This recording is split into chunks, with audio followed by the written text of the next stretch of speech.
Estamos de regreso en Directo América de France 24. Revisemos los titulares de la jornada. El presidente ucraniano Volodymyr Zelensky continúa su gira por Europa en búsqueda de apoyo militar y financiero para contrarrestar los ataques masivos de Rusia. Después de la cumbre de la Unión Europea en Bruselas el jueves, hoy se reúne en Londres con los líderes de la coalición de los voluntarios. El secretario de Estado de Estados Unidos, Marco Rubio, alertó que los deseos expansionistas de Israel en Cisjordania ponen en riesgo el acuerdo para la Franja de Gaza. En su segundo día de visita en Israel, reiteró que no cree que su aliado intente anexar el territorio palestino tal como lo votó la Knesset. Estados Unidos anunció este viernes un nuevo bombardeo de una embarcación en el Mar Caribe durante la noche, asesinando a 6 personas. Eso mientras el jueves Nicolás Maduro pidió evitar una guerra en medio de la escalada de tensiones con Estados Unidos. Además advirtió que se movilizarán las clases obreras de Venezuela si llega a acentuarse el conflicto. La guerra comercial entre China y Estados Unidos podría tener un impacto en el sector farmacéutico. Si bien hasta ahora sus productos han estado exentos de aranceles recíprocos del presidente estadounidense Donald Trump, no se sabe por cuánto tiempo más durará eso y el precio se dispararía para los pacientes estadounidenses. Lo revisamos en nuestra sección de salud.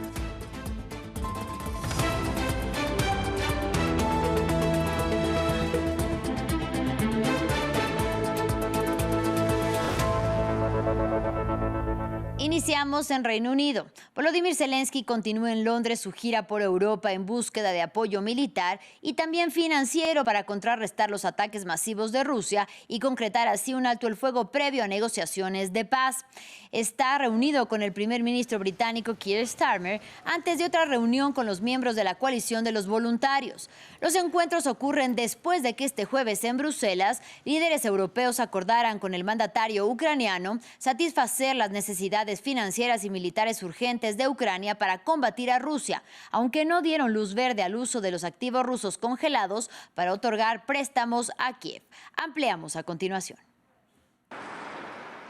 ¿Puede la Unión Europea utilizar miles de millones de euros de activos rusos congelados para financiar un préstamo masivo sin intereses para Ucrania? La pregunta fue el centro de los debates cuando los líderes europeos se reunieron con Volodymyr Zelensky en Bruselas el jueves. Pero tras horas de acalorados debates sin llegar a una respuesta clara, la pelota volvió a la Comisión Europea. Los debates técnicos de hoy no han sido suficientes para responder plenamente a estas preguntas, pero se ha encargado a la Comisión que trabaje en un acuerdo definitivo para diciembre.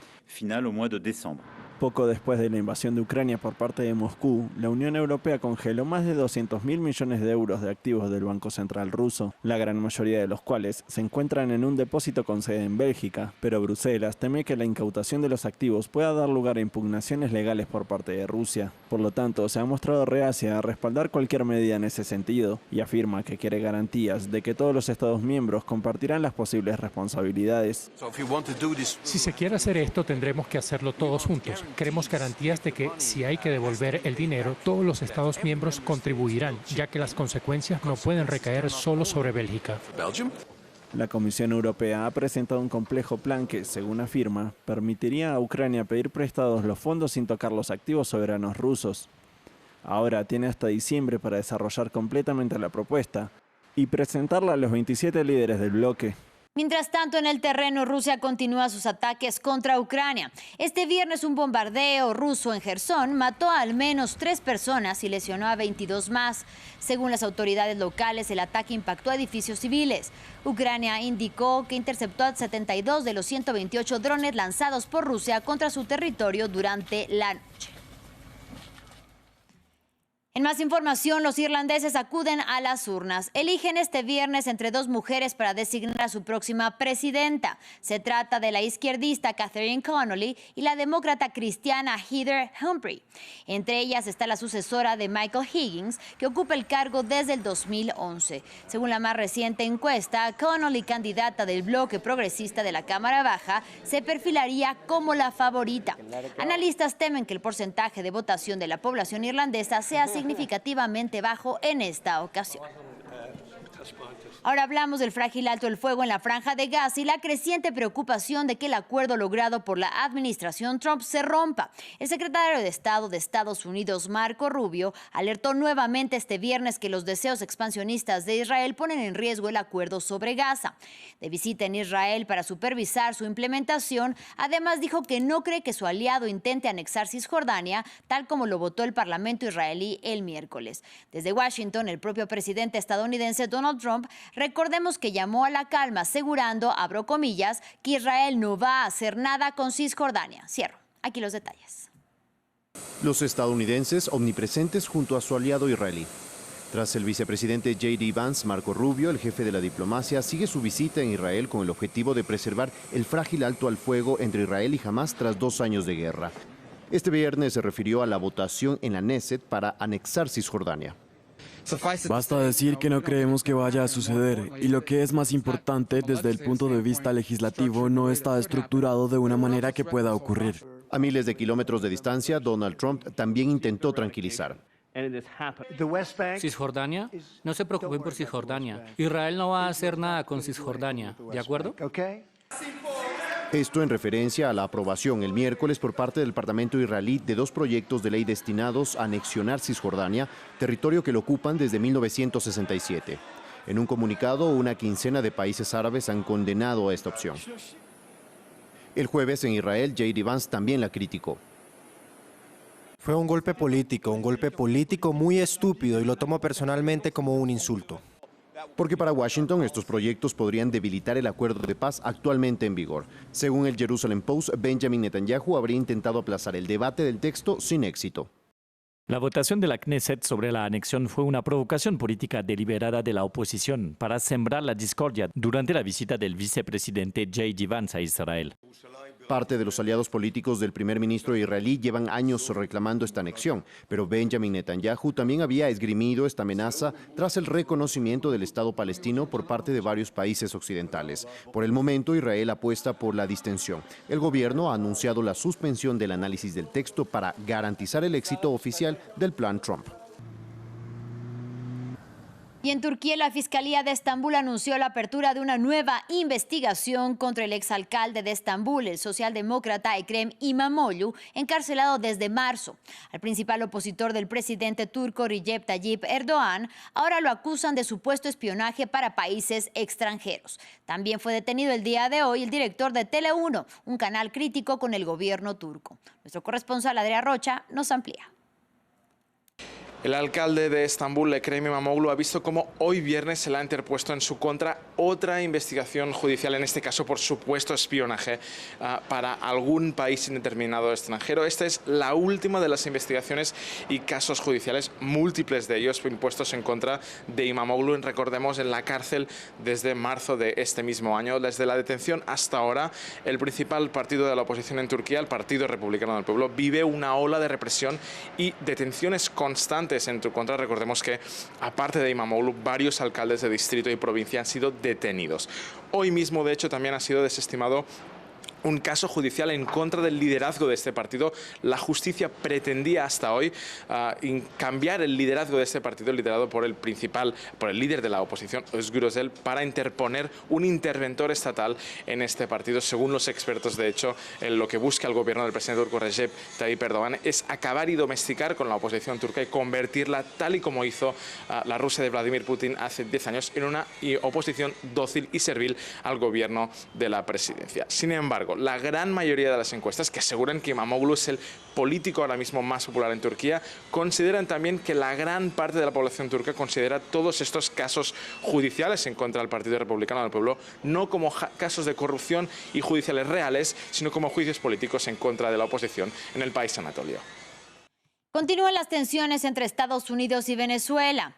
La Unión Americana anunció este viernes un nuevo ataque en el Caribe durante la noche contra una embarcación que supuestamente transportaba drogas y se causó ahí la muerte de 6 personas, según informó el jefe del Pentágono, Pete Hegseth.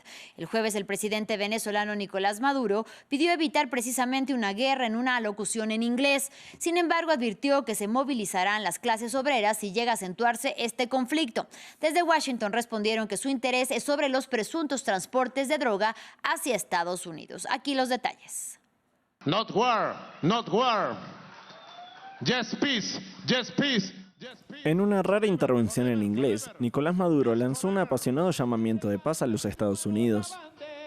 Pero el presidente venezolano también amenazó con ordenar una insurrección armada a nivel nacional si Washington intentaba alguna vez una intervención militar. Aquí está el mayor escudo que tiene el país, la clase obrera. La orden está dada. Si se atrevieran y verían el desfile de millones de hombres y mujeres con fusiles. Los comentarios se produjeron en medio de las crecientes tensiones entre Washington y varios países sudamericanos, tras una serie de ataques aéreos estadounidenses contra buques de guerra sospechosos de contrabando de cocaína. Los ataques forman parte de la última cruzada de Trump contra los cárteles de la droga, que su administración ha designado oficialmente como organizaciones terroristas.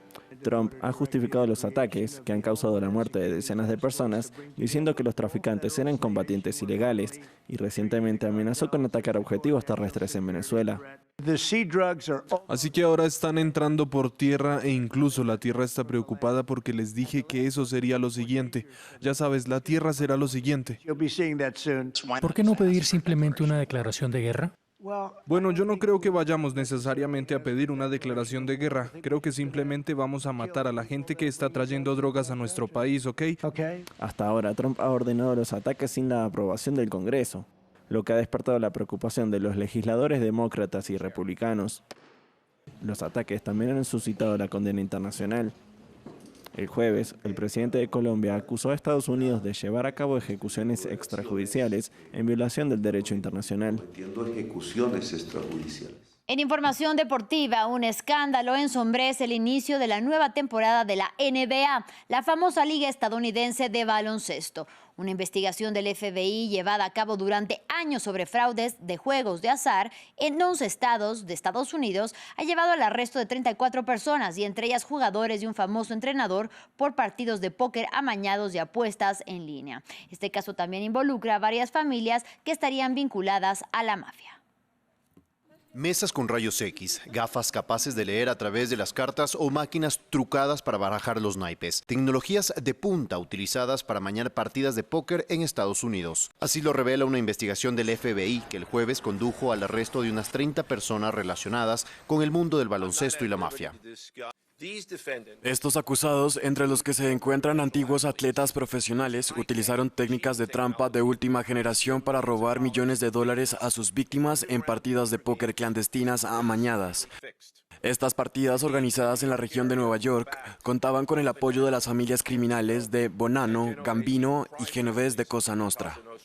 Entre los acusados se encuentra el 5 veces All-Star Chauncey Billups, entrenador del equipo de Portland y MVP de las finales de la NBA en 2004. Es sospechoso de haber participado en colaboración con Cosa Nostra en el sistema de amaño de partidas de póker que estafó al menos $7 millones a jugadores desprevenidos. Liberado bajo fianza, Billups guardó silencio a su salida del tribunal. Su abogado niega su implicación. Creer que Chauncey Billups hizo lo que le acusa el gobierno federal es creer que arriesgaría su legado, su reputación y su libertad.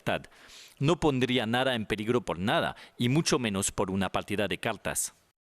En un caso aparte, también sacado a la luz por una investigación del FBI, Terry Rozier, jugador de los Miami Heat, está acusado de haber contribuido a un sistema de apuestas deportivas amañadas basado en información confidencial sobre los jugadores. Ambos hombres han sido suspendidos de inmediato por la NBA. El FBI estima que los daños ascienden a decenas de millones de dólares. Vamos con salud. Mientras Estados Unidos y China, las dos principales potencias económicas mundiales, escalan la guerra comercial impulsada por los elevados aranceles impuestos por el presidente estadounidense Donald Trump, un sector podría verse fuertemente afectado, el farmacéutico. Y es que cerca de 700 medicamentos aprobados para su uso en la Unión Americana dependen de químicos producidos en el gigante asiático. Y para hablar sobre el tema, saludo con mucho gusto a la doctora Andrea Bedoya, quien es ingeniera biológica, magíster en biotecnología y doctora en ciencias biomédicas. Actualmente, además, es asesora científica de la corporación Vedas. Bienvenida y gracias por la comunicación. Gracias, buenos días. Doctora, ¿de qué tamaño es la dependencia del sector farmacéutico de Estados Unidos? Es bastante amplia, de acuerdo a los datos que se encuentran, es alrededor de 700 moléculas que son aprobadas por la FDA. de estos 700 depende casi únicamente de sustancias químicas que se producen exclusivamente en China. Entonces estamos hablando de una dependencia bastante alta, no solamente de Estados Unidos, sino a nivel global. Siendo así, entonces, ¿cuál podría ser el impacto para el sector farmacéutico estadounidense de que esta guerra comercial siga escalando y los productos con los que se realizan las medicinas, por ejemplo, tengan un gravamen? Pues es bastante alto, puede significar que se incrementen los costos de los medicamentos o que incluso tengamos desabasto de algunos, pues como les digo, en Estados Unidos, en el mercado americano, sino también en el latinoamericano y otras economías que dependen de sus materias primas para su producción. Entonces el impacto a corto plazo puede ser grande, justamente por el encarecimiento de las primas y de los API y en desabasto. A futuro, yo creería que también es una oportunidad para los países, específicamente para América Latina. Hablamos, doctora, del sector farmacéutico, pero ¿quiénes serían realmente los principales afectados si no se logra establecer exenciones para los productos farmacéuticos, es decir, para las medicinas, pues? Discúlpame, ¿me puedes repetir? Sí, ¿quiénes serían los principales afectados si no se logran establecer exenciones arancelarias para los productos farmacéuticos? Pues efectivamente los pacientes serían esos grandes afectados pues con medidas, porque se limitaría el acceso que tienen ellos a los medicamentos. Por otra parte, ¿qué papel pueden jugar entonces, doctora, las farmacéuticas en caso de una crisis del sector? Es decir, por ejemplo, acordándonos del caso que ocurrió en la crisis del COVID-19, fueron precisamente las farmacéuticas las que absorbieron en el corto plazo el costo de los medicamentos. Sí, caso donde hay problemas de desabasto de medicamentos por la falta de materias primas es un problema. De hecho, si nos acordamos al inicio de la pandemia, cuando las vías logísticas internacionales, pues obviamente fueron debilitadas o fueron cortadas en ese primer momento, uno de los grandes problemas que tuvimos fue el desabasto de medicamentos. Posteriormente se fue resolviendo y las empresas farmacéuticas que tuvieron acceso a ese tipo pero sí es necesario pensar entonces bajo esta estrategia y esos movimientos geopolíticos, pues pensar en un reequilibrio de esa cadena farmacéutica global. Así, en el caso específico de Colombia, estamos hablando de un impulso hacia la autonomía sanitaria y a la creación de capacidades propias de producción, tanto en química como en biotecnología, porque hay algunas enfermedades que son catastróficas, como por ejemplo el cáncer, el SIDA y otras patologías que el cortar ese suministro o que el paciente no tenga acceso al medicamento puede significar el deseo, puede llevar a la muerte de este paciente o de los pacientes. Y doctora, ¿qué implica ese reequilibrio que usted propone ante una posible crisis de productos farmacéuticos? Como te mencionaba hace un momento, yo creo que es deber de los estados, tanto en América Latina como en América, hacer un impulso hacia esa autonomía sanitaria, a tener producciones locales de estos medicamentos o de estos insumos primordiales para la industria farmacéutica, de tal manera que en el caso de ocurrir pues algún movimiento, corte de suministro en esa cadena logística, aumento de aranceles, entre otros, pues podamos tener en la región una producción local que permita tener acceso a esa materia prima. Y en este escenario de no darse las excepciones arancelarias o exenciones, finalmente las farmacéuticas sí podrían estar en posición de asumir estos costos para no poder o no impactar directamente a los consumidores en primera instancia. No estaría tan segura porque finalmente eso impacta en los costos de producción. Entonces, en este ámbito, digamos que para las farmacéuticas estarían en una posición bastante difícil y inevitablemente pues veríamos el efecto justamente en el costo del medicamento. Y del lado chino, si no es entonces, doctora, Estados Unidos el que le compra los ingredientes activos para el sector farmacéutico, ¿qué otros clientes o qué otros mercados podrían abrirse para China? Pues precisamente, o sea, China tiene mercados abiertos en Europa y en América Latina bastante fuertes. Creía yo que ese sería uno de los focos importantes.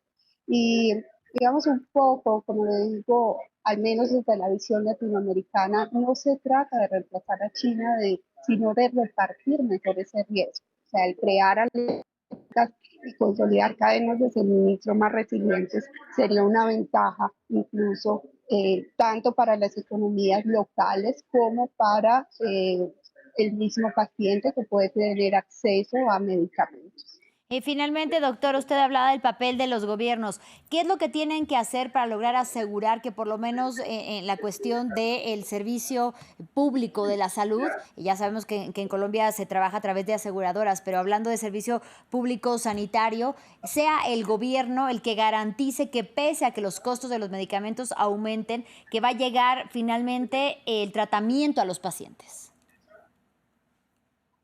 Sí, justamente, y ese es un tema bastante importante, es un tema de seguridad sanitaria global.